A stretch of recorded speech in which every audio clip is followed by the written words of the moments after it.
Genesis Kapitulo 1. Ang pagbuhat sa kalibutan. Sa sinugdan, gibuhat sa Dios ang mga langit ug ang yuta. Ug ang yuta awaaw ug walay sulod. Ug ang kangit-ngit diha sa ibabaw sa naong sa kahiladman. Ug ang Espiritu sa Dios naglihok sa ibabaw sa naong sa mga tubig. Ug miingon ang Dios, mahimo ang kahayag, ug diha ang kahayag. Ug nakita sa Dios ang kahayag nga kini maayo. Ug gilain sa Dios ang kahayag gikan sa kangit-ngit. Ug gihinganlan sa Dios ang kahayag nga adlaw, ug ang kangit-ngit gihinganlan niya nga gabii. Ug dihay kahaponon ug dihay kabuntagon usa ka adlaw. Ug miingon ng Dios, mahimo ang usa ka hawan sa taliwala sa mga tubig. Ug pagabahinon niini ang mga tubig gikan sa mga tubig. Ug gibuhat sa Dios ang hawan ug gilain ang mga tubig nga diha sa ilalom sa hawan gikan sa mga tubig nga diha sa ibabaw sa hawan, ug nahimo kini. Ug gihinganlan sa Dios ang hawan nga langit. Ug dihay kahaponon ug dihay kabuntagon adlaw nga ikaduha.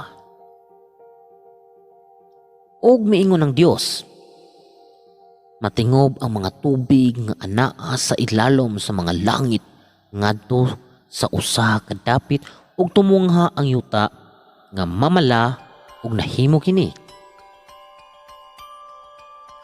Ug ang mamala nga dapit gihinganlan sa Dios nga yuta, ug ang katilingban sa mga tubig iyang gihinganlan nga mga dagat, ug nakita sa Dios nga kini maayo.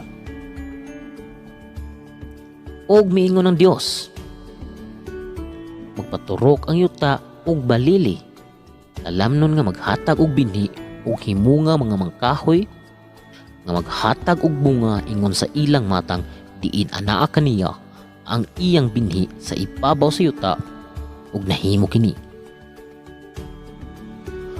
Ug ang yuta nagpaturok og balili, alamnon nga naghatag og binhi ingon sa ilang matang, ug mga kahoy nga naghatag og bunga nga maoy binhi niini ingon sa ilang matang, ug nakita sa Dios nga kini maayo. Ug dihay kahaponon ug dihay kabuntagon adlaw nga ikatulo. Ug miingon ang Dios, mahimo ang mga kahayag sa hawan sa langit aron sa pagbulag sa adlaw gikan sa gabii. Ug himua sila nga alang sa mga ilhanan, ug alang sa mga panahon, ug alang sa mga adlaw ug sa mga katuigan. Ug himua sila nga mga kahayag sa hawan sa langit aron sa paghatag og kahayag sa ibabaw sa yuta, ug nahimo kini. Ug gibuhat sa Dios ang duha ka dagkong mga kahayag, ang labing dakong kahayag sa paghari sa adlaw ug ang labing tiyutay nga kahayag sa paghari sa gabi. Gibuhat usab niya ang mga bituon. Ug gibutang sila sa Dios sa hawan sa langit aron mag-iwag sa ibabaw sa yuta, ug aron sa paghari sa adlaw ug sa gabi, ug aron sa pagbulag sa kahayag gikan sa kangit-ngit. Ug nakita sa Dios nga kini maayo. Ug dihay kahaponon ug dihay kabuntagon adlaw nga ikaupat. Ug miingon ang Dios, dumagsang ang mga tubig ug duot sa mga binuhat nga buhi, ug manglupad ang mga langgam sa ibabaw sa yuta diha sa hawan sa langit. O gibuhat sa Dios ang dagkong mga mananap ug ang tanang mga binuhat nga buhi nga naglihok nga mitungha sa mga tubig ingon sa ilang matang ug ang tagsa-tagsa kalanggam nga pak-an ingon sa iyang matang ug nakita sa Dios nga kini maayo. O gipanalanginan sila sa Dios nga nag-ingon, sumanay ug dumaghan kamo ug pun-on ninyo ang mga tubig sa mga dagat ug padaghanon ang mga langgam sa yuta ug dihay kahaponon ug dihay kabuntagon adlaw nga ikalima. Ug miingon ang Dios,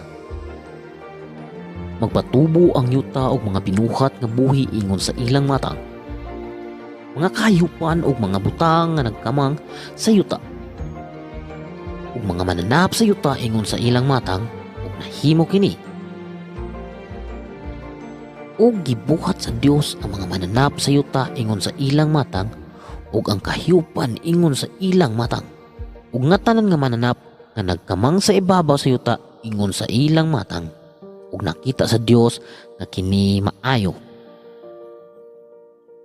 Ug miingon ang Dios, buhaton nato ang tawo sumala sa atong dagway ingon sa kasama nato ug mga buot sila sa mga isda sa dagat ug sa mga langgam sa kalangitan ug sa mga kahayupan ug sa tibuok nga yuta ug sa tanan nga nagkamang sa ibabaw sa yuta. Ug gibuhat sa Dios ang tawo sa iyang kaugalingong dagway. Sa dagway sa Dios gibuhat niya sila, lalaki o babayi, iyang gibuhat sila. Ug gipanalanginan sila sa Dios ug miingon ang Dios kanila, sumanay og dumaghan kamo ug pun-on ninyo ang yuta ug magagahom kamo kaniini ug magabaton kamo sa pagbulotan sa ibabaw sa mga isda sa dagat ug sa mga langgam sa kalangitan ug ibabaw sa tanan nga binuhat nga buhi nga naglihok sa ibabaw sa yuta. Ug miingon ang Dios, tan-awa, gihatagan ko kamo sa tanang nga balili nga naghatag og binhi nga anaa sa ibabaw sa naong sa tibuok nga yuta ug sa tanan nga kahoy nga may bunga sa kahoy nga naghatag og binhi aron alang kaninyo kini mahimong kalanon. Ug sa tanan nga mga mananap sa yuta ug sa tanang langgam sa kalangitan ug sa tanang butang nga nagkamang sa ibabaw sa yuta nga adunay kinabuhi, ihatag ko ang tanan nga balili nga lunhaw aron ilang kanon ug nahimo ini. Ug nakita sa Dios ang tanang butang nga iyang gibuhat ug tan-awa, kini maayo kaayo ug dihay kahaponon ug dihay kabuntagon adlaw nga ikauno. Genesis Kapitulo 1.